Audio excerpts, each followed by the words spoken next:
জয় জয় শ্রী রাধে। আজ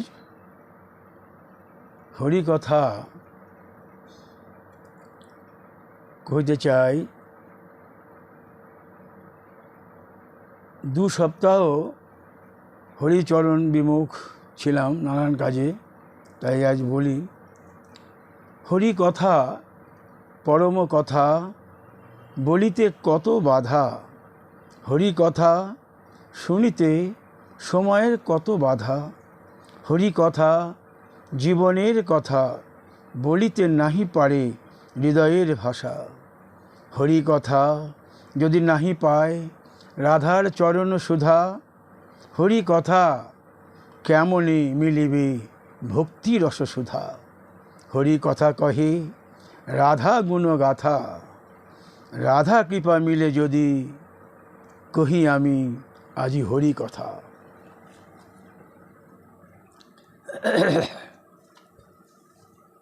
একটি রাধারানী বন্দনা করে নেই।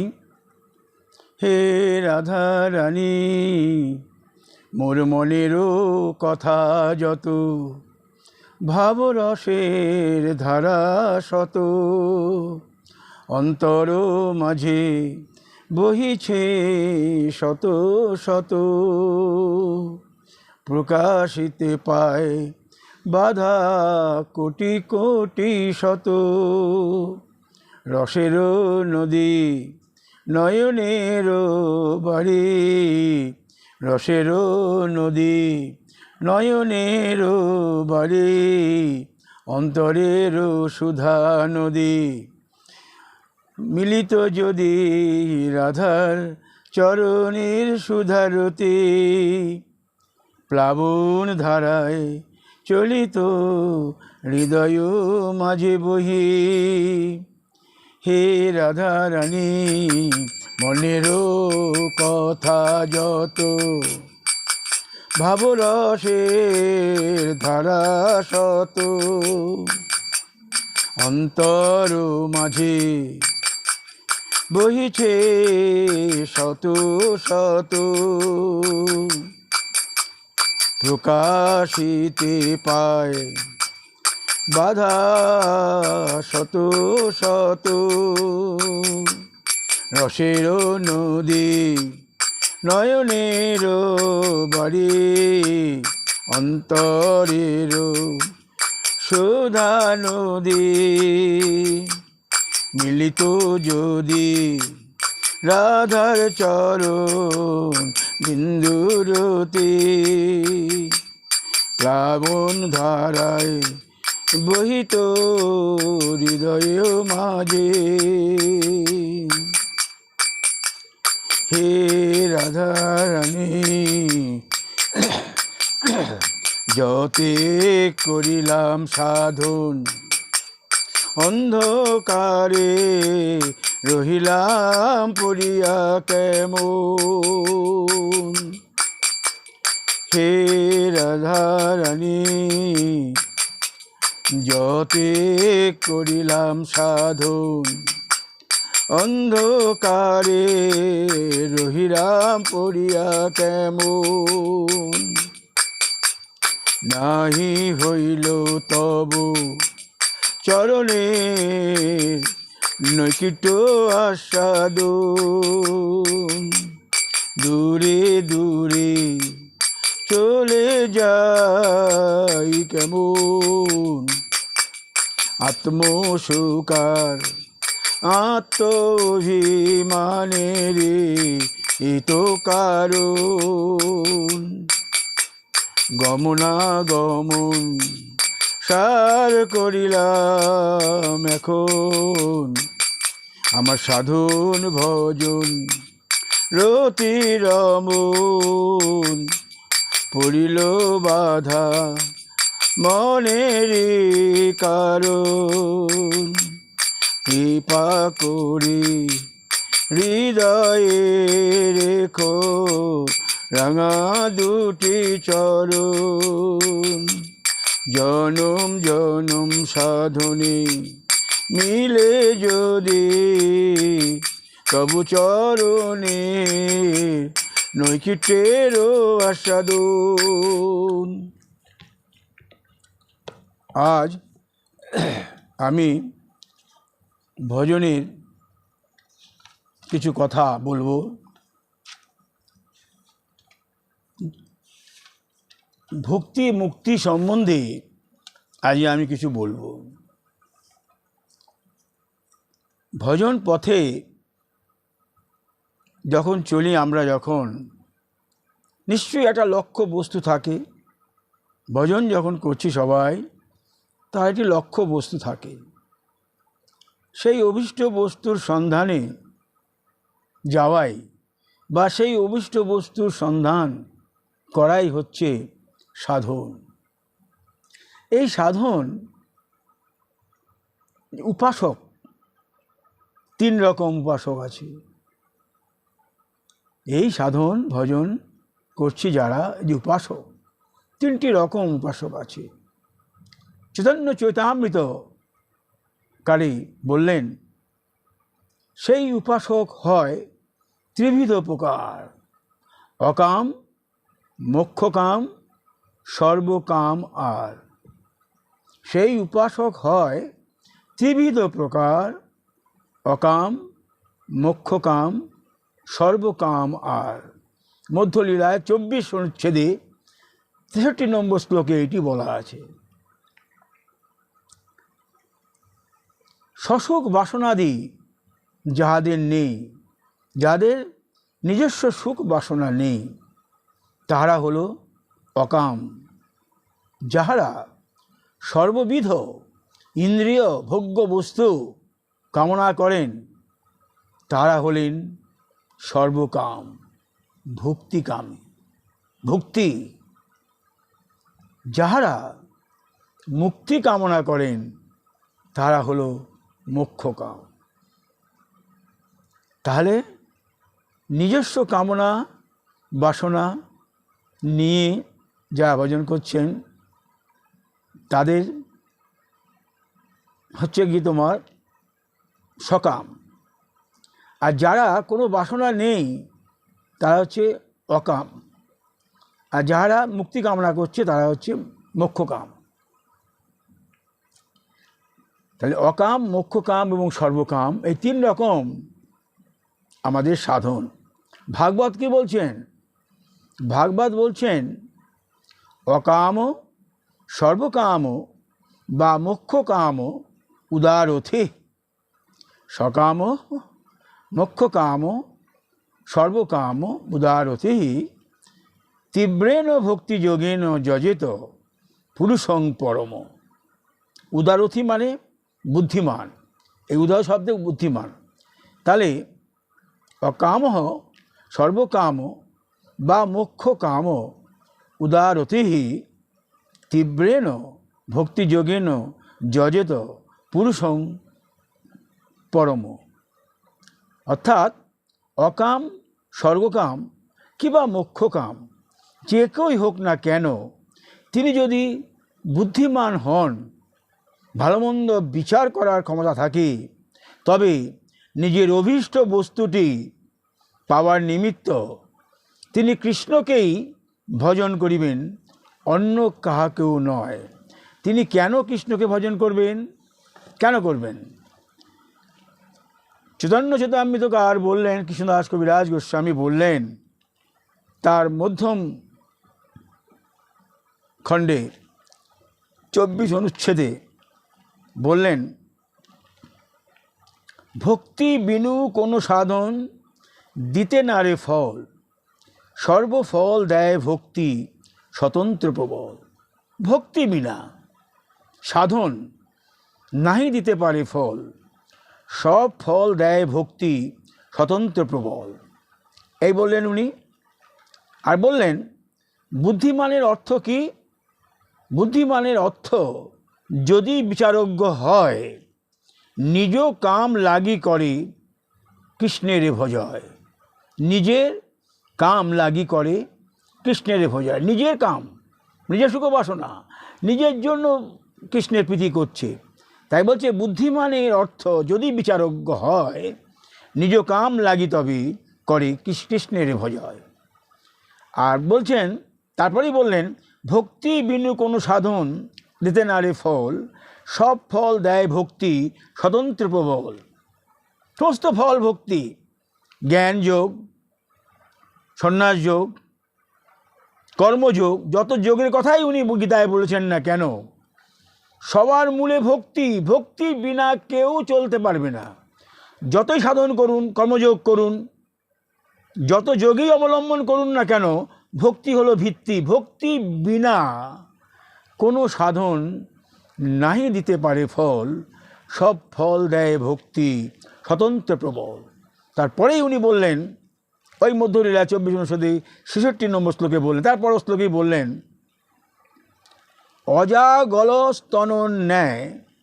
অজাগলস্তনন্যায় অন্য সাধন, অতএব হরিভজে বুদ্ধিমান জন। অজাগলস্তন মানে ছাগির গলায় একটা মাংসপিণ্ড আছে, দেখতে স্তনের মতো, কিন্তু স্তন নয়, তাতে দুগ্ধ নেই। তাহলে সেই স্তন, দুগ্ধ নেই। তেমনি হরিভজন যোগ, জ্ঞানযোগ, কর্মযোগ, যত যোগই করি না কেন, যত সাধনই করি না কেন, ওই সাধন দেখতেই সাধন, কিন্তু সে সাধন নয়, ভক্তি নেই সেখানে। ভক্তি বিনা কোনো কিছুই সাধন হবে না। তাই বলছেন, ভক্তি কোনো ফল ছাড়া কেউ ফল দিতে পারে না। ভক্তি বিনু কোনো সাধন দিতে না রে ফল, সব ফল দেয় ভক্তি স্বতন্ত্র বল। ওই অজগণস্তন যেমন দুগ্ধ দিতে পারে না, তেমনি কর্মযোগ করো, সন্ন্যাস যোগ করো, যত যোগই করো না কেন, ভক্তি বিনা সে ফল দিতে পারবে না। এই জন্যই উনি বললেন, চৈতন্য উনি বললেন, ভক্তি মুখ নিরীক্ষক কর্মযোগ জ্ঞান। কর্মযোগ, জ্ঞান যোগ, সন্ন্যাস, যতই যোগ তুমি করো না কেন, সব ভক্তি মুখ। ভক্তি বিনা কেউই দিতে পারে না ফল। ভক্তি এমন বস্তু যেটি কেউ খাইয়ে দিতে পারবে না, কেউ তাকে আহরণ করতে হবে, মনের মধ্যে সংযোজিত করতে হবে। ভক্তি কেউ খাইয়ে দিতে পারবে না। কোনো মহাত্মা, কোনো পুরুষ তোমার ভক্তি খাইয়ে দিতে পারবে না, নিজেকে আহরণ করতে হবে। ভাগবত বললেন, ন সাধয়তি মাং যোগ, ন সাংখ্যং ধর্ম উদ্ধব, ন সাধ্য তপ ত্যাগ, যথা ভক্তি মম উর্জিতা। বৃহৎ ভাগবতে বললেন দেব গোস্বামীপাদ, দদিচ্ছয়া লব্ধমপি বিষ্ণু দাস রথেস্তু য, নচ্ছেদ মোক্ষং বিনা দাস্যং তস্मै অনুমতি নম। বৃহৎ ভাগবত প্রথম খণ্ডে 14 অধ্যায়ে 52 নম্বর শ্লোক তিনি বললেন, রূপ গোস্বামী কি বললেন? হনুমান দশরথ নন্দন শ্রী বিষ্ণুর নিকট যদিচ্ছার লাভে দাস্য বর্জিত কোনো মোক্ষ কামনা করেনি।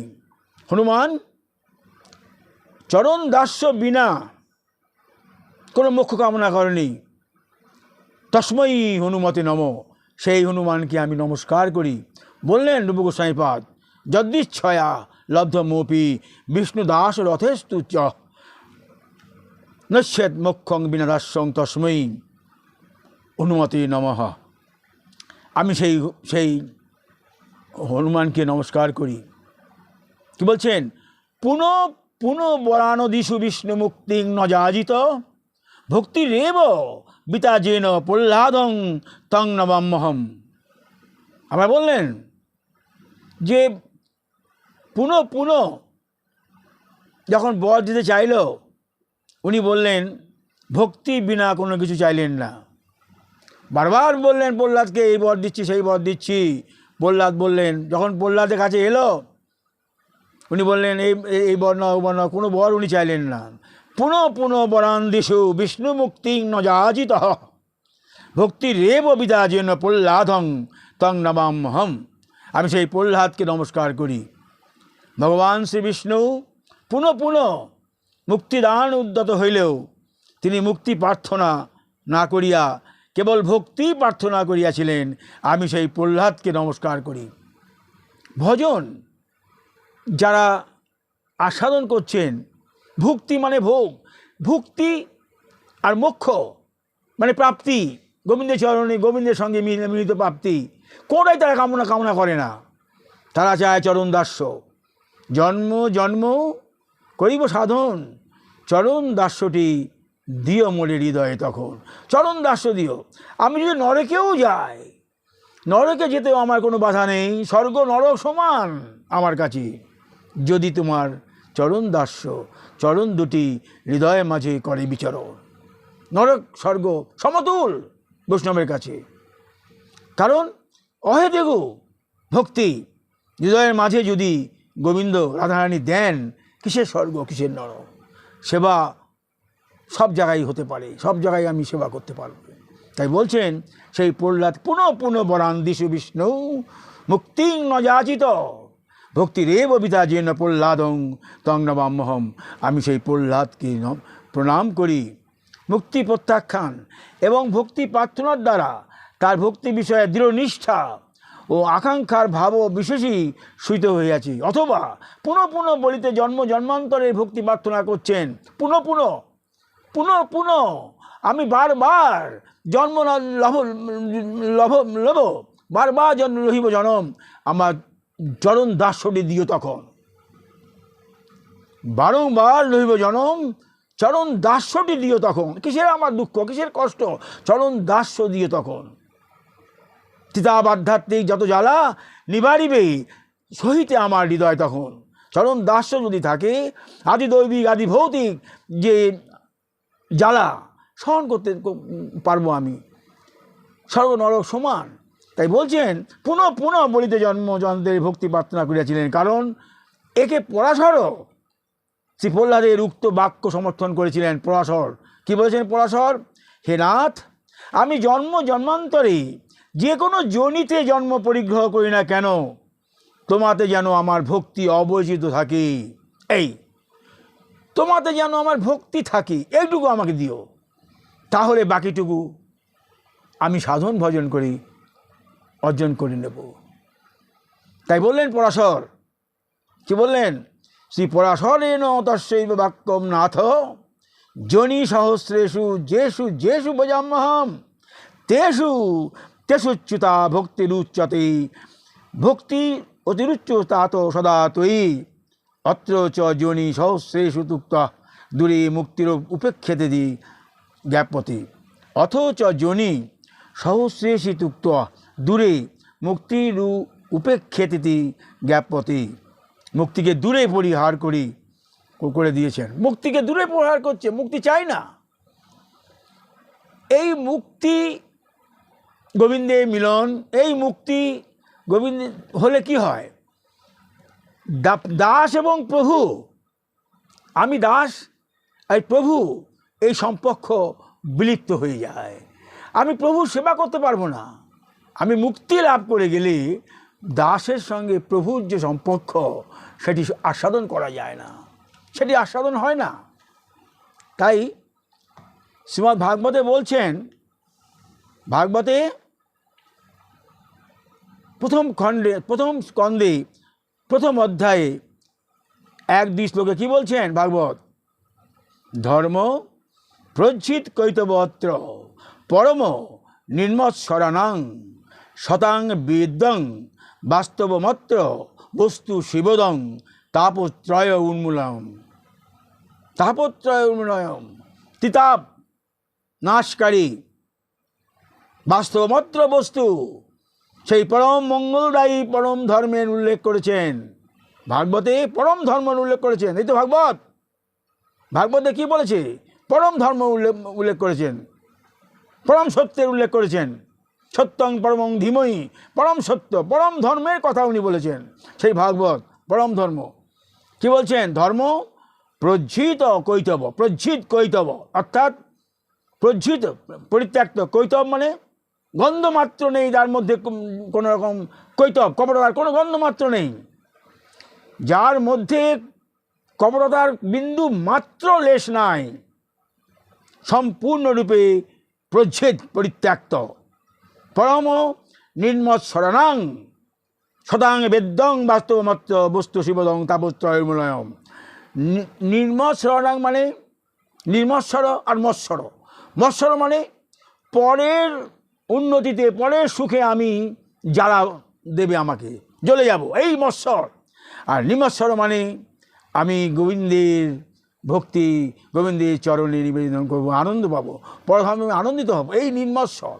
তাই বলছেন যেখানে পরম মঙ্গলদায়ী পরম ধর্মের উল্লেখ করা হয়েছে, তিতাব নাশকারী এই ভাগবতে, ধর্ম প্রজ্জিত কৈতবত্র পরম নির্মৎসরাণাং শতাং বেদ্যং বাস্তবমত্র বস্তু শিবদং তাপত্রয় উন্মূলয়ম। ভাগবত আরও বললেন, শ্রীমদ্ ভাগবতে মহামুনি কৃতে কিংবা পরৈরীশ্বর সদ্য হৃদি অবরুদ্ধতে অত্র কৃতিভি, হৃদি অবরুদ্ধ অত্র কৃতিভি শ্বশ্রুভি তৎক্ষণাৎ। এখানে মহামুনি ব্যাসদেব রচিত শ্রীমদ্ ভাগবত মহাপুরাণে মোক্ষ কামনা থেকেও পরম ধর্মে নিরূপণ করা হইয়াছে। পরম ধর্ম, মোক্ষটা পরম ধর্ম নয়, মোক্ষ যে পরম ধর্ম তাতেও মোক্ষ লাভ করেও আমি গোবিন্দ সেবা করতে পারি। চরণদাস্য, মোক্ষ পেয়েও আমি গোবিন্দ সেবা করব, মোক্ষ পেয়ে আমি তার হৃদয়ে বিলুপ্ত হয়ে আমি তার সুখ আস্বাদন করব, আমি তার ঐশ্বর্য আস্বাদন করব, এ মোক্ষ আমরা চাই না, এই মোক্ষ।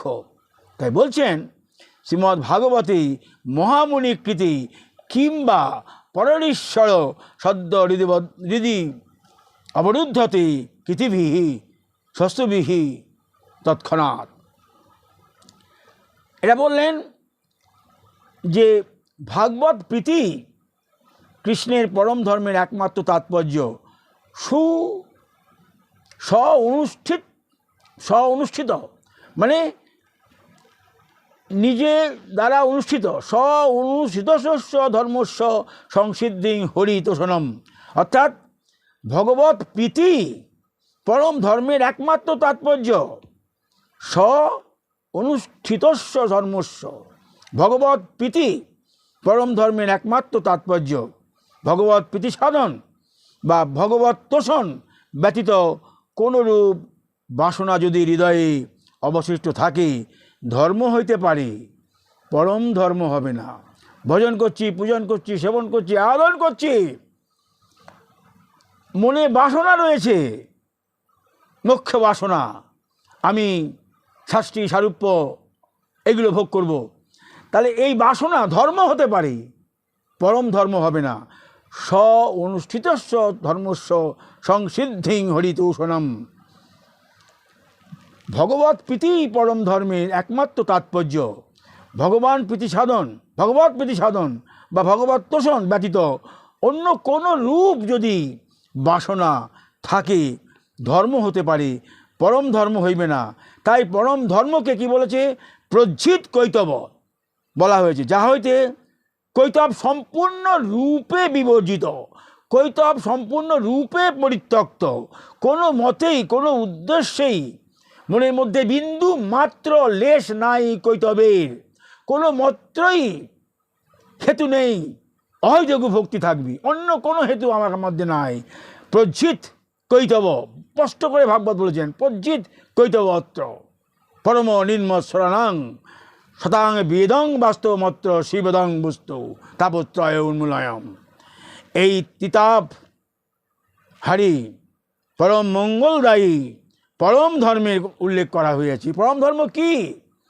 পরম ধর্ম যে একবারে নির্মৎসরাণাং, পরম ধর্ম হচ্ছে আমি গোবিন্দের প্রীতি, গোবিন্দের প্রতি আসক্তি, গোবিন্দের চরণে অনুরাগিত, অনুপ্রাণিত, উদ্বেলিত, গোবিন্দের চরণ ভিন্ন অন্য কোনো আকাঙ্ক্ষা জীবনে যদি বিন্দু মাত্র অবশিষ্ট থাকে ধর্ম হতে পারে, পরম ধর্ম হবে না। পরম ধর্ম কিছুতেই হবে না। বারবার বললেন উনি, প্রহ্লাদ কি বলছেন, হনুমান কি বলছেন, বারবার বর দিয়ে চাইলেও বলছেন আমি কোনো রকমভাবে আমাকে তুমি ভক্তি রস দাও, চরণ দাস্য দাও, জনম জনম সাধন করবো, ভক্তি রস দাও, নরক স্বর্গ সব সমতল হবে যদি তুমি আমাকে ভক্তির রস সুদায় ভরিয়ে দাও, আমার জীবনখানি আস্বাদন করতে হবে। ভক্তি কী বস্তু? কর্মযোগ, জ্ঞানযোগ, ধ্যানযোগ, যত তুমি যোগের অবলম্বন করো না কেন, সেটা ভক্তি বিনা কিছু করতে পারবে না। ভক্তি পরম ভিত্তি। এই ভক্তি কেউ তোমাকে খাইয়ে দিতে পারবে না। ভক্তি তোমাকে আহরণ করতে হবে। ভক্তি তোমাকে বিভিন্ন রকমভাবে মন সংযম করে, ইন্দ্রিয়াণি প্রাণায়াম ইন্দ্রিয়েভ্য পরমম মম, সমস্ত ইন্দ্রিয়কে বশ করে, আমি আগে পাঠে বলে এসেছি, এইভাবে তুমি আত্মনিবেদন করো, আত্মনিবেদন করে শরণাগতি করো, শরণাগতি করে কৃষ্ণের চরণকে অনুধাবন করো, অন্তরের মধ্যে প্রতিষ্ঠিত করো। আস্তে আস্তে ভক্তি, শরণাগতি, অর্থাৎ এই যে ভক্তি, সাধন, সাধ্য, এই যে ত্রিভুজ, ভক্তি সাধনকে অবলম্বন করে সাধ্য বসতে যাব, এই যে ত্রিভুজখানা হৃদয়ের মধ্যে ভক্তি রস আস্বাদন করবো, আগে আগে বলে এসেছি। কাজে ভক্তি বিনা নাই হবে কোনো সাধনের ফল। তাহলে এই শোষক বাসনা যদি থাকে, তাহলে সেখানে পরম ধর্ম হবে না। আচ্ছা, এবারে বলছেন শ্রীধর স্বামী, টিকা করে বলছেন শ্রীধর স্বামী, যে এই যে প্রজ্জিত কথাটা বললেন, এই যে উপসর্গটা উনি বলেছেন, এই উপসর্গটি প্রকৃষ্ট রূপে, প্রজ্জিত শব্দের অর্থ প্রকৃষ্ট রূপে বর্জিত, একদম প্রকৃষ্ট রূপে বর্জিত। কৈতব বিন্দু মাত্র সেখানে নেই। আমার মনের মধ্যে বিন্দু মাত্র গোবিন্দ চরণ সেবা বিনা অন্য কোনো কিছু নাই। এই প্রজ্জিত কৈতবত্র।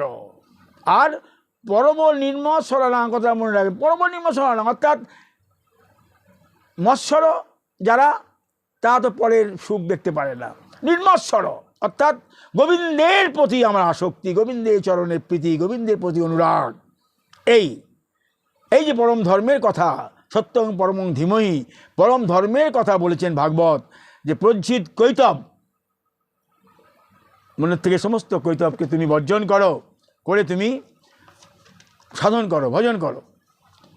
তাই বলছেন চৈতন্য মহারাজ, কৃষ্ণদাস কবিরাজ গোস্বামী খুব মধুর করে বলেন তো ওই কথা, ওই প্রজ্জিত কৈতব তনিমৎসরাং না বলে উনি বললেন, কাম লাগি কৃষ্ণ ভজে পায় কৃষ্ণ রসে, কাম ছাড়ি দাস হইতে হয় অভিলাষে।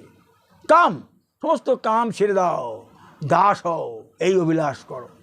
কৃষ্ণদাস কবিরাজ গোস্বামী মধুর সুরে, নরোত্তম ঠাকুরের মতো, অত সংস্কৃতের মধ্যে যায়নি, কিন্তু বললেন কাম লাগি কৃষ্ণ ভজে পায় কৃষ্ণ রসে, কাম ছাড়ি দাস হইতে হয় অভিলাষে। মুক্তিকামী মুক্তি লাভ করলে তার আর সংসারে ভালো করে এই জায়গাটা আস্বাদন করতে হবে। মুক্তিকামী কী করছে? মুক্তি লাভ করলে সংসারে আর গতানুগতি হচ্ছে না, ভগবানের চিন্ময় ধামে নিত্যকাল অবস্থান করে। এইরূপ অবস্থায় মুখ্যকামকে কি উদ্দেশ্যে কপট বলা হচ্ছে? চরণ দাস্য চায়, মুক্তি করেও আমি চরণ দাস্য লাভ করতে, চরণ দাস্য সেবা করতে পারি। বৃহৎ ভাগবত গোস্বামী বলেছেন, মুক্তি লাভ করেও চরণ দাস্য দিয়ে আমি তোমাকে ভজনা করতে পারি। সেইখানে চরণ দাস্য বিনা আমরা আর কিছু চাই না, কোনো সুখ ঐশ্বর্য চাই না, আমার চরণ দাস্য দাও। আমি ইহকাল পরকাল, ইহজনম পরজনম যেখানেই থাকি না কেন চরণ দাস্য দাও, নরকে থাকি না কেন, স্বর্গে থাকি না কেন, চরণ দাস্য আমাদের দাও। চরণ দাস্যটি হৃদয় থেকে কখনো নিও না সরিয়ে তুমি। এই হলো প্রার্থনা। তাই বলছেন মোক্ষকামী মুক্তি লাভ করিলে তার আর সংসারে গতানুগতি হয় না, সে শ্রী ভগবানের চিন্ময় ধামে নিত্যকাল অবস্থান করে। এই অবস্থায় মুখ্যকামকে কি উদ্দেশ্যে কপটতা বলা হয়েছে তা বিশ্লেষণ করা যাক। মুক্তি 5 প্রকার: ষষ্ঠী, শালক্য, সারূপ্য, সামীপ্য, সাযুজ্য। তো এই ষষ্ঠী মুক্তিতে উপাস্যের নারায়ণের ন্যায় সমান ঐশ্বর্য লাভ হয়। নারায়ণ যেমন ঐশ্বর্য ভোগ করছেন, ওইরকম সমান ঐশ্বর্য শঙ্খচক্র গদা পদ্মধারী সমান ঐশ্বর্য লাভ হবে। শালক্য, উপাস্যের সহিত সমান লোকে সমান ধামে বাস করা। শালক্য, আমি উপাস্যের সঙ্গে সমান ধামে বৈকুণ্ঠে বাস করব। সারূপ্য উপাস্যের সমান রূপ, তা চতুর্ভুজ রূপ লাভ করব। এই দেখুন, কামনা মুক্তি চাইছে, অহৈত কি নয়, কামনা বাসনা, এই হলো কপট, এটা কপট আচরণ বৈষ্ণবের। আর সারূপ্য উপাস্যের সমান রূপ, চতুর্ভুজ রূপ লাভ করব। আর সামীপ্য উপাস্যের নিকট বাস করব। তাহলে এই চারি প্রকার মুক্তিতে সিদ্ধাবস্থায় সাধকের নিজের স্বতন্ত্র সত্তা থাকে। সাধক নিজের সুখৈশ্বর্যের কথা বলছেন। আর সাযুজ্য মুক্তি যেটা আছে সেটা কি না, সাধক উপাস্য নির্বিশেষে ব্রহ্মে তদাত্ম প্রাপ্ত হয়ে যায়, সাধকের স্বতন্ত্র সত্তা লুপ্ত হয়ে যায়। এবং মুক্তি বলতে মুখ্যত রূঢ়ি অর্থে সাযুজ্য মুক্তিকেই বলা হয়। সাযুজ্য মুক্তি কি, নিজ সত্তা নেই, গোবিন্দের অন্তরে বিলীন।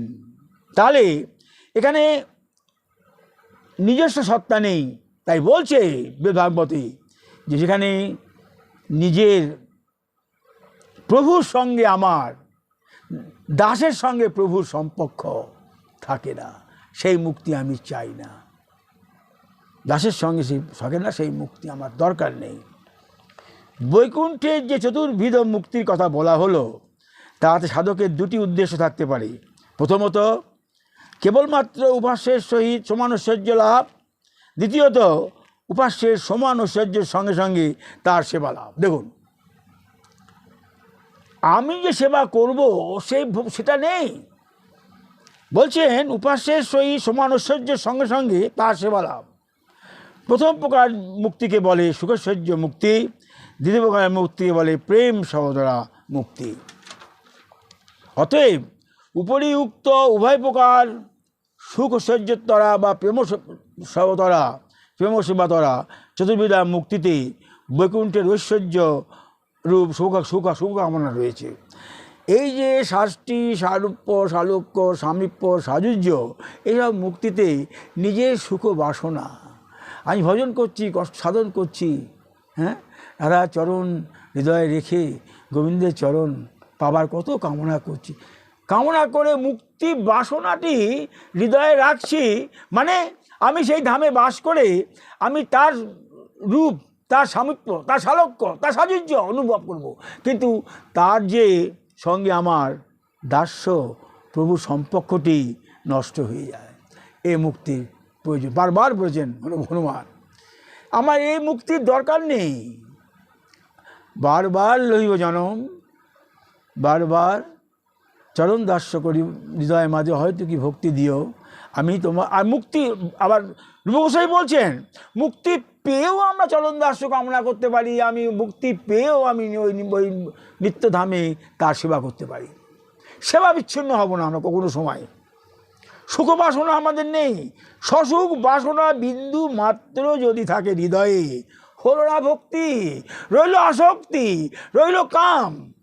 কোথায় আমার সেই অহেতুক কাম? সুতরাং গোস্বামী বলছেন যে ভক্তি লাভ করে, গোবিন্দের চরণ দাস্য লাভ করে, অহেতুক ভক্তির দ্বারা মুক্তি লাভ করে আমরা সেই সেবা ওখানে নিত্যধামে আমি সেবা করব, চরণ দাস্য কবু নাই হইবে বিচলিত। রূপ গোস্বামীপাদ বললেন। এইসব সাধক এনাদের হৃদয়ের যে ভাষা সেটা অনুধাবন করতে হবে। এরাই তো আমাদের পথ দেখিয়েছেন। এই সাধকদের গ্রন্থ আস্বাদন করলে বোঝা যায় যে ভজন কত মধুর, কত অকপট, কৈতবের কোনো স্থান নাই। হৃদয়ে আসক্তি নিয়ে পরম সুখ ভোগ করব আমি বৈকুণ্ঠে, এই আসক্তি নিয়ে কপট। আমার কোনো মতেই কোনো স্বর্গ নরক সমান যদি আমার হৃদয়ে তোমার চরণ দাস্যটি বজায় থাকে, কিসের আমার স্বর্গ, কিসের নরক, কিসের তিতাব জ্বালা, সব সহন হয়ে যাবে। কিসের দুঃখ, কোনো কিছুই থাকবে না যদি চরণ দাস্যটি পায়। সে চরণ দাস্য বিশাল জিনিস। চরণ দাস্য পেলে আর কিছু লাগে জীবনে, আর কিছু প্রয়োজন নাই। যারা ভজন করে তারা সসুখ বাসনা চায় না, দেহের সুখ চায় না, তারা চায় অন্তর সুখ। তাহা চায় রাধাকৃষ্ণের চরণ সেবন সুখ, হৃদয়ের মাঝে যদি যারা চরণ থাকে আবদ্ধ, পরমানন্দে বিচরণ করবে সর্বক্ষণ, পরমানন্দ। সেখানে আর নিরাবিল আনন্দ, নির্মল আনন্দ, পরিমল আস্বাদন, এর মধ্যে কোনো ভুল নেই। তাই বলছেন সাজুজ মুক্তি প্রাপ্ত জীব শুদ্ধ চিৎকণ স্বরূপে ব্রহ্মে লীন হয়ে যায়, ভগবানের অন্ত সাক্ষাৎকার স্বরূপ আনন্দে সর্বক্ষণ নিমগ্ন থাকায় নিজের স্বরূপ বিস্মৃত হয়ে যায়।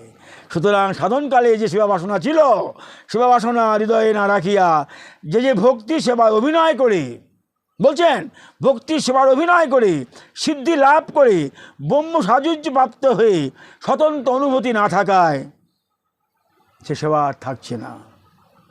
তার ধর্মের উদ্দেশ্য কি ছিল? তোমার সাহায্য মুক্তিকামী কৈতব, তোমার কৈতব, তুমি কপটতা করেছ, ভক্তি তোমার মনে আসক্তি ছিল। তাই বলছেন যে সাধন করে কালে উহা সাধকের হৃদয়ে কেবল সাহায্যরূপ শুভ বাসনা ব্যতীত অন্য বাসনা থাকে না। এই কপটতা ত্যাগ করো। ধর্ম কপটতা শূন্য, ধর্মের মধ্যে কোনো কপট নাই। অতএব ইহকাল এবং পরকালে সুখ বাসনা এমনকি মুক্তি বাসনা পর্যন্ত যে ধর্মানুষ্ঠান হইতে সম্পূর্ণরূপে পরিত্যক্ত তাহাই প্রজ্জিত কৈতব ভাগবত ধর্ম। এই পরম ধর্ম, যে ভাগবত ধর্মের কথা বলা হয়েছে, নির্মৎ সরালাং প্রজ্জিত কৈতবত্র নির্মৎ সরালাং শতাং বেদং বাস্তবমত্র বস্তু শিবদং তাপত্রয় উন্মিলং। তাপত্রয় বিনাশকারী, চিতাপ জ্বালা বিনাশকারী পরম ধর্ম, পরম মঙ্গল সাধনকারী যে যে যে পরম ধর্মের কথা বলা হয়েছে, সত্যং পরমং ধীমহি ভাগবত ধর্ম। তাই বলছেন কৈতব হচ্ছে প্রজ্জিত কৈতব অত্র নির্মৎ সরালাং। তুমি তোমার মনের মধ্যে থেকে সমস্ত কৈতব তৎক্ষণাৎ দূরীভূত করো এবং নির্মৎ সরালাং অর্থাৎ নির্মৎসর হও, পরম ধর্ম আস্বাদন করো, গোবিন্দের প্রীতি আস্বাদন করো, গোবিন্দের চরণে আসক্তি রাখো, রাধাকৃষ্ণের চরণে তুমি অনুগমন করো, অনুধাবন করো, আস্বাদন করো, রাধাচরণ রমণ করো, সর্বদা রতিরমণ করো। তুমি পরম ধর্মের কথা বলছো, হৃদয়ে কপটতা বিসর্জন করো। তুমি ইহকাল পরকাল সর্বকাল তুমি চরণ দাস্য কামনা করো। জন্ম জন্মান্তরে আমি অহৈতুক ভক্তি দাও, কিসের জন্ম কিসের নরক, আমি সর্বদাই তোমার চরণ নারবিন্দে আমার রতি থাকবি। এবং মুক্তি লাভ যদি করি আমি, সেই মুক্তিতেও তুমি আমার চরণ দাস্য দেবে, আমি সেইখানে তোমার চরণ বন্দনা করব। বলছেন রূপ গোস্বামীপাদ, মুক্তি মানে এই নয় যে আমি সাযুজ্য মুক্তি সালুক্য সারূপ্য সামীপ্য স্বল্প নয়। আমি মুক্তি যদি পাই, মুক্তি যদি পাই, চরণ দাস্য বিনা আমার মুক্তি নাহি প্রয়োজন। হনুমান বলেছেন চরণ দাস্য বিনা মুক্তি আমার নাহি প্রয়োজন। প্রহ্লাদকে বারবার গোবিন্দ বলছেন তুমি এই বাঁচাও ওই বাঁচাও, আমার কোনো প্রয়োজন নাই, তুমি আমার চরণ দাস্য দাও জন্ম জন্মান্তরে। এবং সেখানে পরাশর বললেন, পরাশর কি বললেন দেখুন, আমি পরাশর বলছেন যেসু যেসু জনি জনি যেসু যেসু বুঝাম্যহম তেষু তেষুচ্যুতা ভক্তি অতিচ্যুতাস্তু সদা তৈ অত্র চ জনি সহস্রেষু তুক্তা দূরে মুক্তি উপেক্ষিতে দিদি জ্ঞাপতে উপেক্ষিতে দিদি ব্যক্ততে, দূরে মুক্তিকে উপেক্ষা করেছে। সুতরাং মুক্তি আমরা কেউ চাই না। আজকে আমি যেটা বলছি, এই ভক্তি আর মুক্তি, ভুক্তি আর মুক্তি, ভুক্তি মানে ভোগ বাসনা, আর মুক্তি মানে পরম বৈকুণ্ঠে গমন, কোনোটাই আমাদের কাম্য নয়। এখানে রূপ গোস্বামীপাদ বললেন ভক্তি মুক্তি স্পৃহা যাবৎ পিচাসী হৃদি বর্ততে। দেখুন এদের মহজ্জনের কথা, যে ভক্তি মুক্তি স্পৃহা যাবৎ পিচাসী হৃদি বর্ততে তাবৎ ভক্তি সুখসাত্র কথাম বুদায় ভবেৎ। যতদিন পর্যন্ত এই স্পৃহারূপী পিচাসী যতক্ষণ হৃদয় থাকবে, ততক্ষণ পর্যন্ত ভক্তি সুখের উদয় হতে পারে না। এই স্পৃহা পিচাস যতক্ষণ থাকবে ভক্তি হবে না, কারণ ভোগ ও মোক্ষ বাঞ্ছায় জীবের স্বার্থ জড়িত আছে।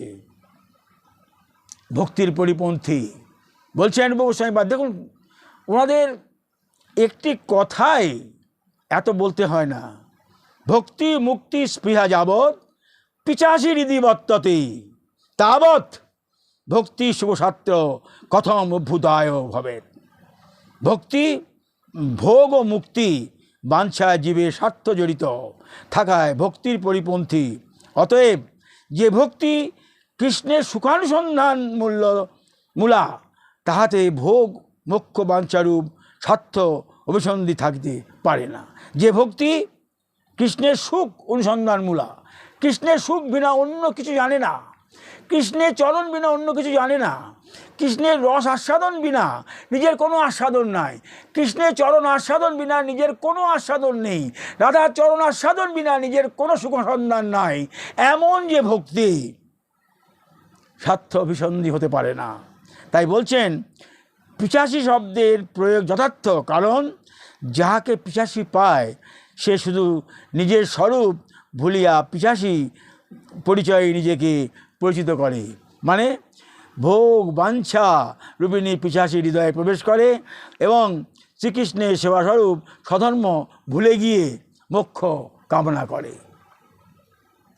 এই দেখুন, এই মহজ্জনের কথা হৃদয়ের মাঝে মূল কথাটি এত তো বললাম, আমার কথা নয়, এত যে ভাগবতের কথা, এত যে কৃষ্ণদাস কবিদাস গোস্বামীর কথা সার করলে কি দেখা যায়? আমরা সবাই ভজন করছি, সকালে উঠছি, সেবন পূজন করছি, আয়োজন করছি, যে যতটুকু পারছি যখন করছি, মূলে তো একটি উদ্দেশ্য আছে। সেই উদ্দেশ্যটা কি? আমি পরম সুখ পাবো পরকালে। আবার কেউ কেউ ইহকালেও বাঞ্ছনা করে আমার স্ত্রী পুত্র পরিজন, এ যা হবার তো করে রেখে মনে রাখবেন, আমার স্ত্রী পুত্র পরিজন কীভাবে চলবে, কি হবে, সব জন্মলগ্নে পূর্ব নির্ধারিত। ইট ইজ প্রিডিটারমিন্ড, নির্ধারিত। আমরা যে চলছি, কীভাবে চলবো, তাও নির্ধারিত।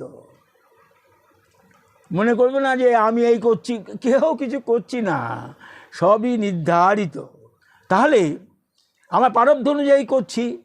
তা আমাদের মনে রাখতে হবে,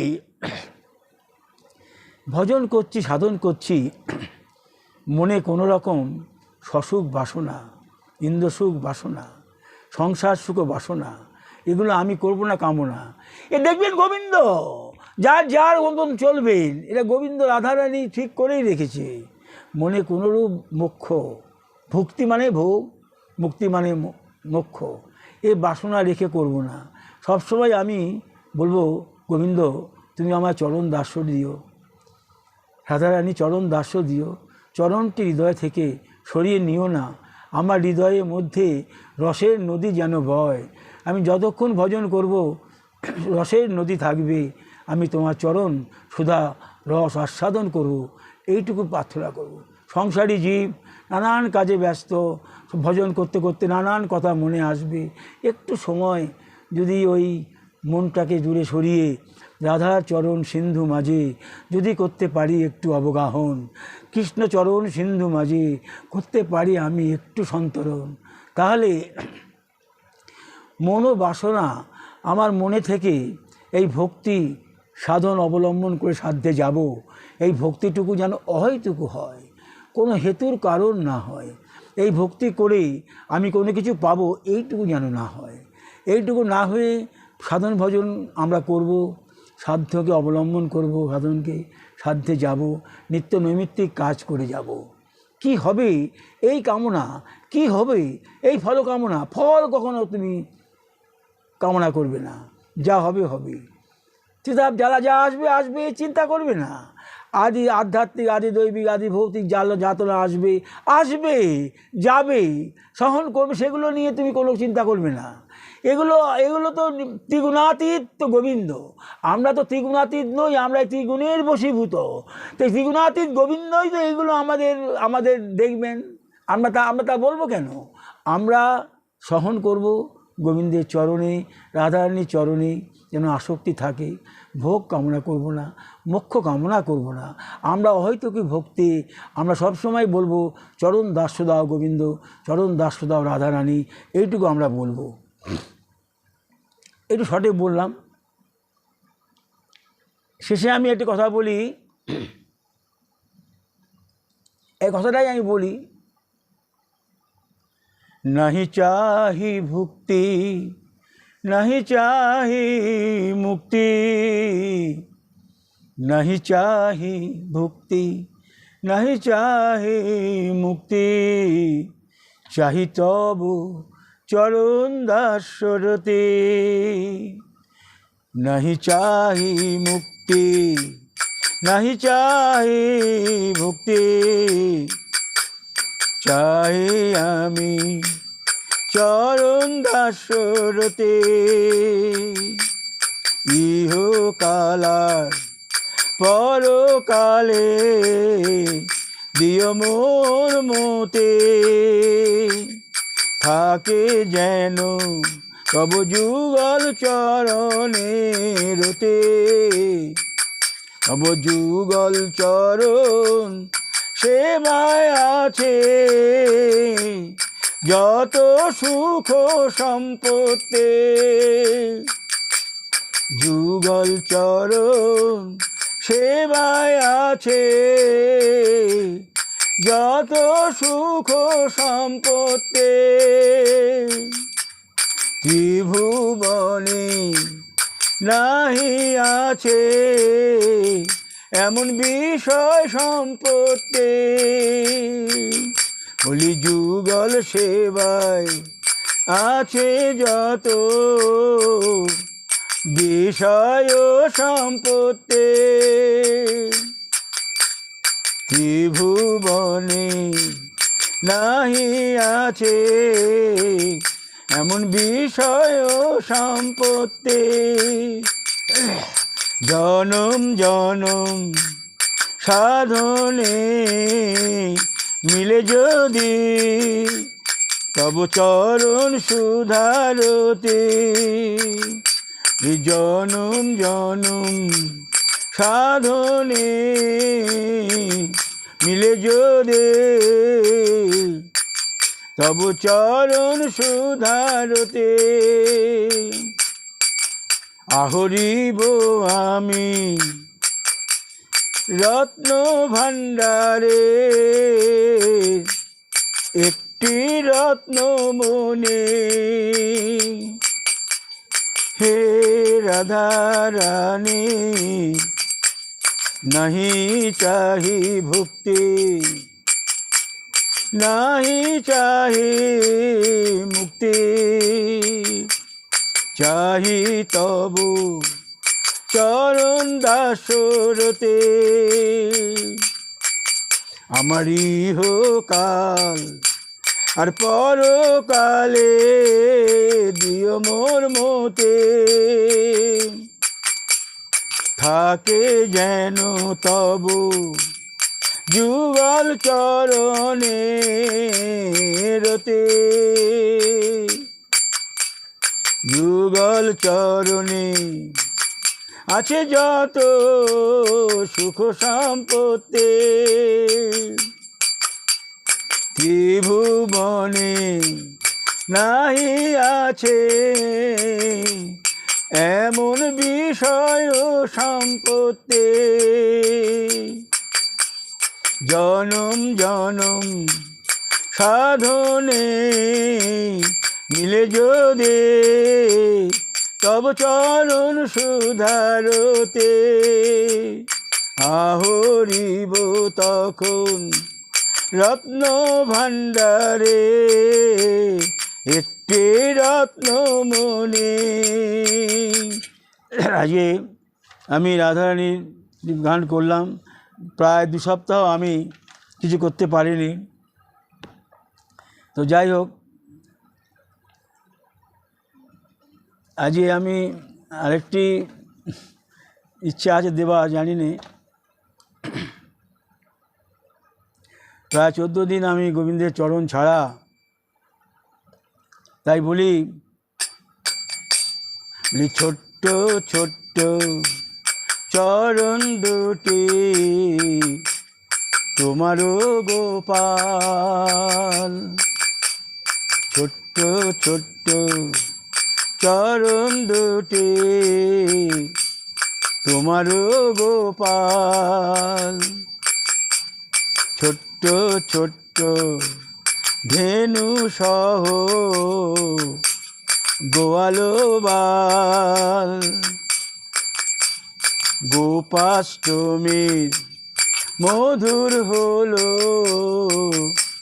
শুভ সকাল।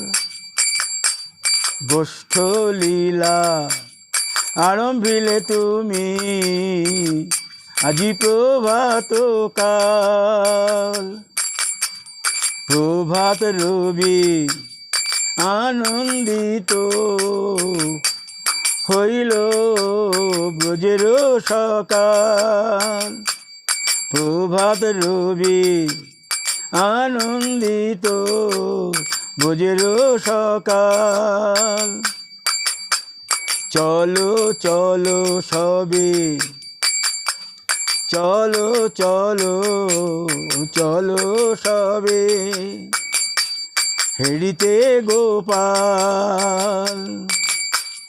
বংশী আর লাঠি হাতে চলিছে গোপাল। ছোট্ট ছোট্ট চরণ দুটি তোমারও গোপাল। ছোট্ট ছোট্ট ধেনু সহ গোয়ালো বাল। গোপাষ্টমী মধুর হলো শুভ সকাল। গোষ্ঠ লীলা আরম্ভিলা তুমি আজি প্রভাত কাল। প্রভাত রবি আনন্দিত ব্রজের সকাল। চলো চলো সবি, হেরিতে গোপাল। বংশী আর লাঠি হাতে চলিছে গোপাল। আগে আগে চলে দাদা বলাই, পিছে পিছে চলে কৃষ্ণ কানাই। মাঝে মাঝে চলে শ্যামলী ধবলি, আছেন যত গাই। মধুর আনন্দের কথা বলি হারি যাই। গোবর্ধন চলিছে সবাই করিতে গোষ্ঠ বিহার। ধেনু বৎস করেন যাহা তৃণাদিয়াহার। কৃষ্ণ করেন ভোজন লীলা, দেখে বিশ্ব সংসার। যাবতে বসে যাবতে ছাতে উঠে রাধা দেখেন গোষ্ঠ বিহার। যাবতে ছাতে উঠে রাধা দেখেন গোষ্ঠ বিহার। কৃষ্ণ শনি মিলিবেন কখন, এই আশা তাহার। ছোট্ট ছোট্ট চরণ দুটি তোমার গোপাল। ছোট্ট ছোট্ট চরণ দুটি তোমার গোপাল। ছোট্ট ছোট্ট ধেনু সহ গোয়ালো বাল। গোপাষ্টমী মধুর হলো শুভ সকাল। গোষ্ঠ লীলা আরম্ভিলে আজি প্রভাত কাল, প্রভাত রবি আনন্দিত ব্রজের সকাল। চলো চলো সবে হেরিতে গোপাল, বংশী আর লাঠি হাতে চলিছে গোপাল। আগে আগে চলে দাদা বলাই, পিছে পিছে চলে কৃষ্ণ কানাই। মাঝে মাঝে চলে শ্যামলী ধবলি, সেন যত গাই। মধুর আনন্দের কথা বলি হারি যাই। গোবর্ধন চলিছে সবাই, করিতে গোষ্ঠ বিহার। ধেনু বৎস করেন যাহা, তৃণাদি আহার। কৃষ্ণ করেন ভোজন লীলা, দেখে বিশ্ব সংসার। যাবটে থাকি যাবটে ছাদ পর উঠি, রাধা দেখেন গোষ্ঠ বিহার। কৃষ্ণ শনি মিলিবেন কখন, এই আশা তাহার। আজকে সপ্তাহ পরে আমি একটি পাঠ দিলাম, যতটা পারলাম আপনাদের চরণে কৃপা করবেন। জয় জয় শ্রী রাধে।